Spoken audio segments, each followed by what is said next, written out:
Hello everyone, it's me, John Lorden. Welcome to another episode of BrainScratch. We have a bit of a tough one to talk about today, but I think it's really worth going into.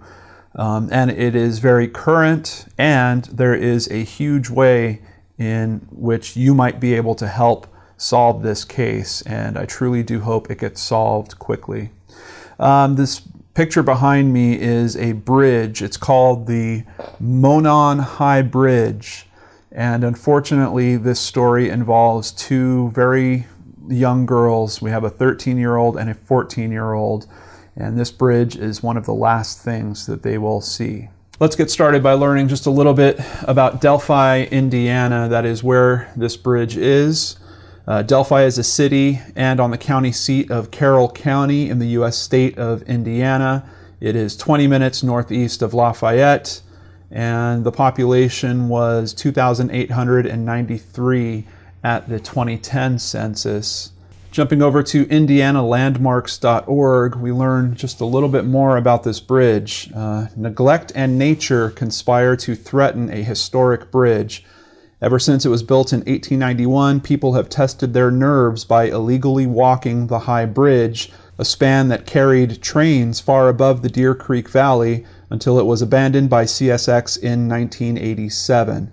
At 63 feet above Deer Creek, it is believed to be Indiana's second highest bridge after the Tulip Trestle near Bloomfield in northeastern Greene County.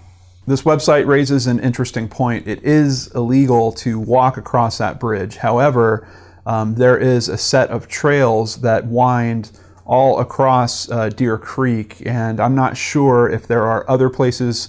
I have done some looking at it from the satellite views, and I can see there's other bridges that look like they're made for pedestrians, but I don't know in terms of the actual trail and how it traverses across this creek back and forth, if it actually leads people to that bridge, and if it's assumed that they're supposed to cross the bridge at that point to continue the trail, or if the trail continues without them crossing the bridge. Jumping over to Indiana's State Police website, we're going to get some insight into what happened to these two very young girls. Abigail Joyce Abby Williams, who was 13, and Liberty Rose Lynn, also known as Libby German, aged 14. The Delphi Police Department, the Carroll County Sheriff, the Indiana State Police, and the FBI are asking for your assistance in identifying the suspect in the double homicide of two teenage girls, Abigail J. Abby Williams, 13, and Liberty Rose Lynn Libby German, 14, both from Delphi. On Monday, February 13th at approximately 1 p.m., the two girls were let off near the Monon Bridge, an abandoned rail bridge over Deer Creek, to walk around and hang out. They were to be picked up later in the afternoon, but did not show up there at the previously arranged time. Following an extensive search at approximately 12:15 on February 14th, 2017, the bodies of the two girls were found in a wooded area near the Delphi Historic Trail, approximately 1/2 mile upstream from the bridge. Apparently these two young ladies had the day off from school. They decided to spend some time together and to go out and walk around this area, and to think that that is the last thing that they're going to do of their own free will, I think is truly horrible. And hopefully we have enough information here that someone out there can make a difference and actually help police crack this. But let's keep going. I looked for information about Abigail and Liberty, but they're so young it's kind of hard to find out what they were really like. Unfortunately, the best way to do that is by reviewing just a piece of each of their obituaries. Abby was an 8th grader at Delphi Community Middle School, where she played saxophone in the school band and was on the volleyball team. She had attended several area churches with her family. She enjoyed reading, loved to camp and swim, and loved being outdoors. She liked riding ATVs with her family on camping trips to Michigan. She loved all animals, especially her cat Bongo. She enjoyed photography and art, drawing, and creating little masterpieces that decorated her mother's home. She and her good friend Libby were excited and looking forward to planning their next 4 years of school together. And moving over to Libby's. Libby was an 8th grade student at Delphi Community Middle School. Libby enjoyed playing volleyball, softball, soccer, and swimming. She was also a band member and enjoyed preparing for the academic bowl in her high ability class. She loved painting, doing crafts, and going on vacations. It's pretty easy to see how these two became friends. They certainly seem to share a lot of interests together. I just think it's heartbreaking that unfortunately their time together here on Earth has come at an end. Jumping over to people.com, they have an article about 5 things to know in this case. First of all, the girls went missing last Monday after going hiking. Liberty and Abigail were familiar with the community trails, which were popular with locals. She went hiking often. Mike Patty, Liberty's grandfather, previously told people of his granddaughter, who he raised alongside his wife, Becky. We talked all the time about safety. It was something that I stressed, but I guess not enough, he said. Point number 2, police said the way the bodies were found led them to declare a homicide. Now, the police have remained very tight-lipped about specific details. We do know that an autopsy was performed. We know that the girls have already been laid to rest, but no real details about how they died has come out outside of the location, which was, depending on where you read about it, it was approximately a half to 3/4 of a mile away from that bridge, further upstream, and their bodies were found 50 to 70 feet away from the creek on someone's private property. As I stated, police have not revealed cause of death. They have not released any information on the causes of death, citing the ongoing investigation. There is no known motive for the killings. I watched a press conference that was given by the police on this, and as they're stating it, they're keeping that information under wraps because they are getting hit with so many tips that they're hoping that people are going to verify those tips with that info. For example, if someone sends in a tip and happens to say, hey, there's this guy that's talking about how he stabbed these 2 girls, and the police know, hey, this is indeed a stabbing, then they know that they should pay more attention to those tips. So at least that's how they explain that they're using the information at this point. A man photographed near the scene was identified as a suspect, and here are 2 photos that have been released of this man. We'll get a bit more into those photos in a little bit, but one of the amazing things about this case is that Liberty apparently filmed this. These are clips from a video that Liberty started taking, and not only do they have images of this man, but they actually have, it's weird, they have a voice that's part of this video series as well, but they're not 100% sure that the voice is the same as this person in the pictures.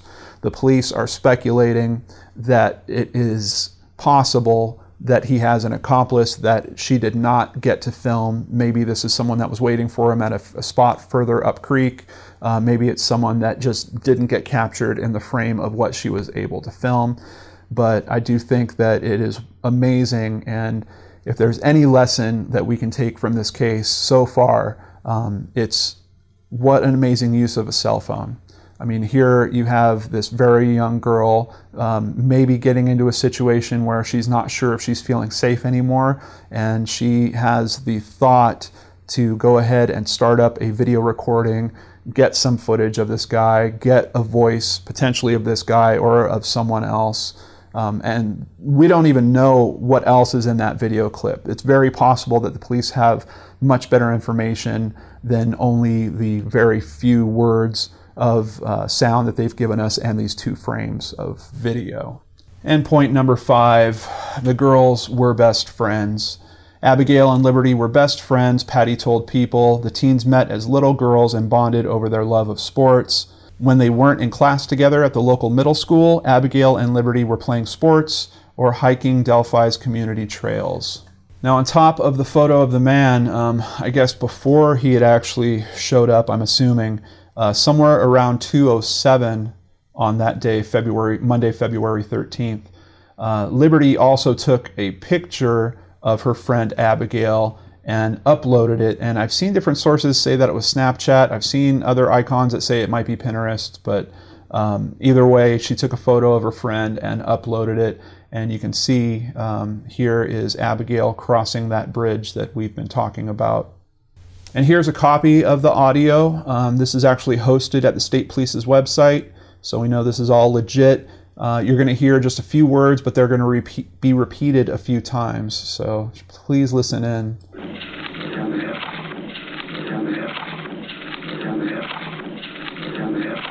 You can hear there's kind of footsteps going on around it. Let's just play it one more time for everyone.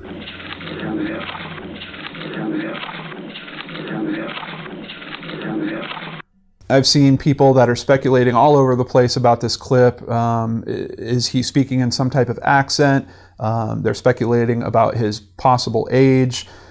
It's really tough, but I'm hoping that someone out there, between the picture and the voice, if they are the same person, which police are kind of cautioning us might not be the case, but if they are the same person, those two pieces of information might be a trigger for the right person.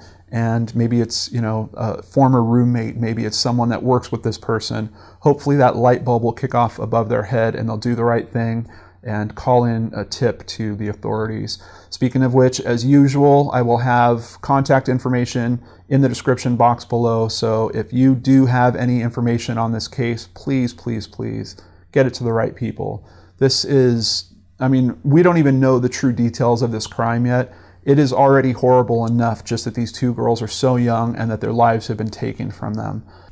FOX59 has been doing some really good coverage on this case. We're going to go through a few articles of theirs here, starting with this one, which is a timeline of what has happened around this case. So, Monday, February 13th, 2017, a family member drops off the girls at a trail near Monon Bridge, an abandoned railroad bridge over Deer Creek. I mentioned at 2:07 we know that picture of Abigail gets uploaded, which isn't on this timeline. And then at 5:30 that afternoon, the girls fail to show up at a predetermined location to be picked up by a family member. They are reported missing. That night, a large search effort involving volunteers and multiple law enforcement agencies gets underway.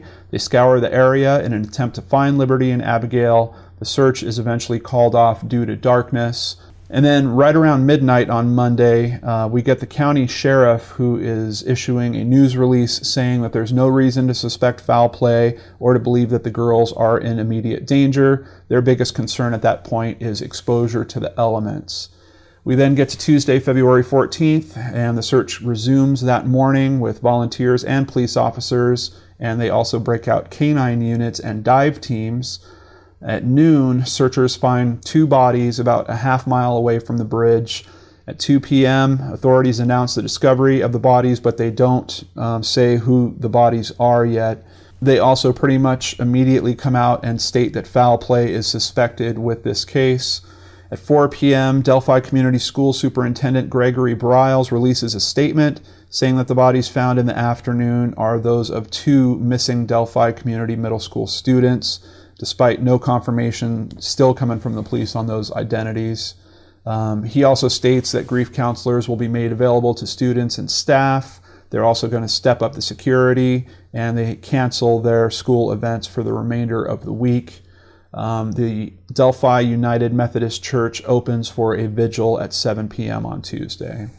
Going into Wednesday, February 15th, 8 a.m., autopsies are conducted. Local authorities convene a meeting after the autopsies are complete, and they give a brief update on the investigation around 10 a.m. He still doesn't confirm the identities or discuss a suspect or person of interest, but even this early on, they have already received, quote, hundreds of tips from the community. At 3 p.m. on Wednesday, they finally confirm the identity of the bodies that are found and that it is indeed Liberty and Abigail, and that the case is being investigated as a double homicide. At 7 p.m., they release a photo of the man walking on the trail, and here we see a close-up on one side. What's really interesting about this is the time frame. We don't know in particular how the information is getting to the police.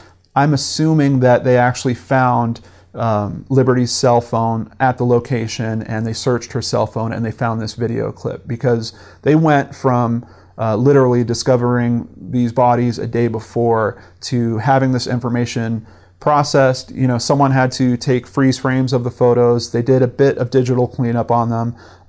They had to get the audio and, you know, loop that, do a little bit of an editing job on that. These materials came out fairly quick in terms of how fast they discovered these bodies. So I'm running with the assumption that I believe they found Liberty's cell phone with her, but we still don't even know that detail. Some other people are speculating maybe it was connected to some type of cloud service and they found it through a cloud service. I don't think that's as viable because I do believe that they would need to file some type of warrant to try to get that information from the company that is hosting that cloud service. Those things usually seem to take at least a matter of days, if not weeks, on previous cases that I've looked into. So my gut feeling is they found her phone. At this point, when they released the photos, they stopped short of calling this person a suspect, but that does change pretty rapidly here. Thursday, February 16th, they set up a tip line. I will have this information once again in the description box below. And they mentioned that already at this point, they're at about 250 tips. 6:45 p.m., they set funeral arrangements for Liberty. 7:45 p.m., they serve a search warrant in connection with the case at a home in Delphi. No arrests were made. And in the press conference that I watched, they also wanted to caution the public about harassing the people at that location. So I don't know if this means that the people at that location have been cleared, but they were very clear to state in the press conference that those people should not be disturbed. Saturday, February 18th, 2017, they have a public visitation for the girls at the Delphi Community High School.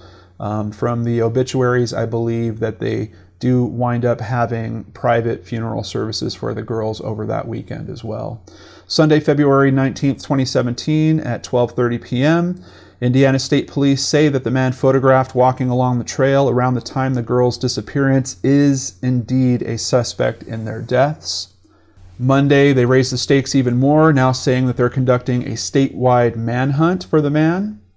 And here's another note from the county prosecutor, also telling Delphi residents not to harass, bother, or accuse anyone, especially those who live at a home that was subject of a search warrant last week. Keep in mind, this is a small community. I mean, seriously, only 3,000 people. That's the type of community where most of these people know each other. So I imagine the rumor mill is already crazy there, even outside of having some type of event like this. But then when you compound it with a crime and everyone's talking about it, I think the accusations are going to fly very loose. So I think it's probably a good call that they're putting this message out.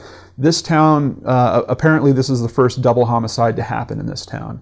They think of a double homicide like this as a big city problem. So this is something very different for this community. And of course, when you're dealing with things like this, there are going to be severe pains that could be sometimes self-inflicted by other people that are just openly speculating about neighbors of theirs or people they don't like. So I do think it's good that they're putting this word of caution out there. Tuesday, February 21st, an official says the teen's deaths could lead to security changes along the Monon Bridge trail. The changes could include the addition of security cameras. I think while they're at it, if they don't want people to be walking across that bridge, it just seems like it's a hazard in itself. They should do something to rope that off, keep people on trails that are on the same side of the water or something along those lines. But to this article's point, that wouldn't do a whole lot to help two girls that are still out in a somewhat wilderness area from being potentially abducted by an adult. Wednesday, February 22nd, at 10 a.m., investigators hold a news conference. This is where they do reveal that Liberty German recorded video and audio of the suspect on her cell phone. And as of when this article came out, they announced a $41,000 reward for information leading to an arrest. I believe it is now up to 50, if not more. That's about it for the hard details, but there are some other things going on in this case which may give us a little more insight. This is the first of which I found also over at FOX59 in a different article. They are talking about DNA, about the possibility of DNA evidence. Carroll County Sheriff Lazenby couldn't address the specific forensics of the case, but he did say investigators were looking at all of the evidence from statements made by individuals to physical clues. He said there were, quote, several pieces to this huge puzzle. Lazenby did say investigators have asked for DNA evidence to be, quote, fast-tracked. Now, what does that mean? There's all kinds of different evidence that might be there. If this person grabbed the girls, you could potentially have touch DNA. If they fought back, it's possible that there could be skin under their fingernails. There could be blood on the scene. There's a lot of different ways to capture the profile of this person out there, and I'm just extremely hopeful that some of that material evidence did get left behind, and it's good to know that they're going to act on that stuff very, very quickly in this case. The FBI has basically been involved with this case almost right from the start, and they have promised to keep supporting the local authorities. They have also launched a digital billboard campaign, as noted here on another FOX59 article, as investigators work to solve the murders of 2 teenagers in Delphi and a call center fields hundreds of tips. A billboard campaign is another tool being used in the investigation. You can see they have both of the victims and a shot of the suspect, of course with contact information and the date that they were last seen. And support coming in from all kinds of unexpected places. Apparently the community is really rallying around this. Jumping over to bikerdigital.com, we see thousands of bikers join a memorial ride for the murdered teens. Members of the community organized the ride to show support and raise money for the girls' families. More than 4,000 people rode with the group, and hundreds more gathered to watch the ride. They came from all over Indiana, Ohio, and even Chicago. Some of the people never met the girls, and others knew their families. The turnout far exceeded the expectations of the organizers, as the ride raised over $50,000, which was split between both families. And here's just a little clip of the press conference, and in particular, the officer is speaking about Liberty and what she did with her cell phone. This young lady's a hero, there's no doubt. To have enough presence of mind to activate the video system on her cell phone to record what we believe is criminal behavior that is about to occur. As far as the first part of your question, that's something we're going to keep close to the vest as part of our investigation. But there's no doubt in our minds that that young lady is a hero. And I just have to agree, and I hope that all of you viewers out there just keep this little thing in the back of your mind. If you're ever in a situation where it feels like things are starting to get weird, doing something like this, you never know how that can protect you.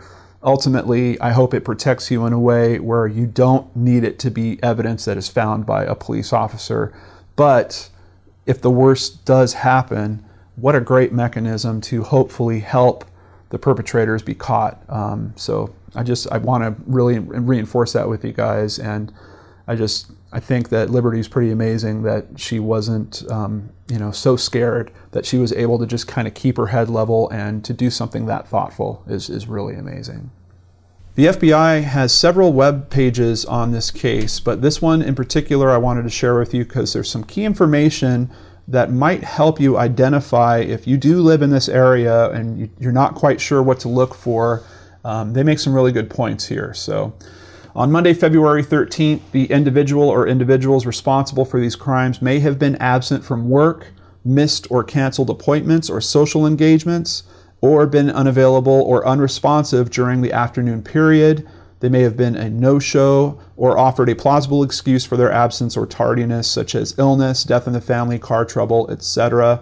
Since that time, the individual or individuals may be exhibiting some of the following: a change in daily routine, such as their sleep patterns or use of alcohol or drugs, a change in their physical appearance, like growth or removal of facial hair, change in length or color of hair. They may have cleaned or disposed of clothing and or shoes worn on Monday afternoon. They might have a change in normal routine, which might include missing work or other engagements. They might be more anxious, more nervous, more irritable. They may be paying attention to the investigation, to the media coverage, or had discussions pertaining to the deaths.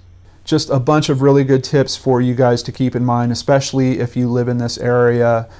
Someone out there should be acting kind of weird. I mean, there is always the possibility that this is someone that is not local. And with a community as small as about 3,000 people, I'm kind of leaning that way personally. I think this might be someone that knows the area. Maybe it's someone that used to live in the area. Maybe they come to visit family or something along those lines. I'm not certain that it is a true resident of Delphi that is actively currently living there. I think that's kind of too risky in a community that small, but who knows? It certainly is possible. And there is definitely on the threads that are discussing this case, there is some discrepancies going on that are very tough to reconcile. As you can see, if you zoom in on these photos, they're really grainy. I'm assuming that her camera, I think she was probably being sneaky about recording him, so she didn't hold it outright. She didn't zoom in on him necessarily. I think that this has been severely zoomed in, especially if you see how pixelated the background is. It appears that he could be walking on that same bridge. I haven't seen solid confirmation of that, and this would track for the train tracks. If you look at the overhead map view, you can see that wood track actually continues far past where the actual bridge is. So I'm not 100% sure that he's on the bridge. He might be. But one of the biggest things that's being discussed is he wearing a hat of some kind? Is he wearing a hoodie? According to information put out by the FBI's website, they're being very clear. This appears to be a Caucasian man. He is apparently wearing jeans. He does appear to be wearing a blue jacket and some type of brown shirt, or possibly maybe even a brown hoodie that's under that. And that is the big question. Is he really wearing a hood here or not? I'm telling you guys, I've been looking at this and kind of racking my brain trying to analyze it. At first I thought it might be a baseball cap because of how it looks kind of in these smaller photos. But when you look at it way zoomed in, I do believe it could be a hoodie. He could have a scarf of some kind around his face, but I also think there's a possibility that it is actually a camouflage bucket hat. Something like this, or something like this. It's so hard to tell from this photo, but that's just kind of what people are talking about on the threads. People aren't really certain. If you look at the edges, there's just something about it to me that just really resonates with the bucket hat. But a hoodie, I'll tell you guys, the main problem I have with buying into it being a hoodie is I wear hoodies quite a bit nowadays, and the side of my face is usually covered up, particularly with how this sun is hitting him. You can see he's getting a pretty direct beam coming from the left side down. My hoodie would certainly be throwing some shadow on my face. My face would not be that exposed. Now, yes, he is wearing a jacket. It could be that that's keeping part of his hoodie kind of tucked back, but I'm not really certain about the hoodie situation. To me personally, it looks much more like a camouflage bucket hat. And this is where I hand it to you guys. So what really happened out at Deer Creek on February 13th? What do you guys think? Please use the comments below. I ask that you please be respectful. We are talking about two very young women here. This is honestly probably one of the worst crimes that I have covered on the channel. So I just ask that we all be sensitive, that we all respect each other's opinion. If we don't agree, it's fine. We don't have to attack each other. We can have different thoughts about what we think. Is that a bucket hat or is it not? But what's most important is that we try to keep exposure raised to this. We get that photo of this guy seen by as many people as possible in that area and even neighboring areas. And hopefully the person out there that has the missing piece of this puzzle, who this person is, will do the right thing, use the contact information below, get that tip into authorities, and hopefully we can see justice happen for these two really little girls. I want to drive that in with you guys. This is terrible. This is really, really horrible, and those girls deserve justice. They've had a lot taken away from them. Outside of that, their families have had so many memories, so many good times. They have just had those things ripped from their lives that no one deserves it. No one deserves this. So let's see if we can do something to make the person that did this horrible trauma to both of these families pay for those by meeting justice. My heart goes out to both of the families, and I don't know, guys. This is a real tough case, but I knew it was very important. There's been many of you that have been contacting me about it, and before I go, I do have to give a big thank you to Missing Mom Shannon. She sent me a bunch of links on this. She sent me a timeline broken out on this. She was a huge help in me getting this episode together, so thank you, Missing Mom Shannon, as well as all of you other wonderful subscribers that have been emailing me, tweeting me about this case. There is just, there's something about this case that's touching a lot of us, I think because we all agree that this is so unnecessary and so wrong on so many levels. So thank you to all of you out there that helped get this information to me so that we could do this today. Thanks, everyone. I hope you have a nice weekend. Take care. Give your family an extra hug this weekend, please. And I will see you guys next time back here on the Lord and Arts channel.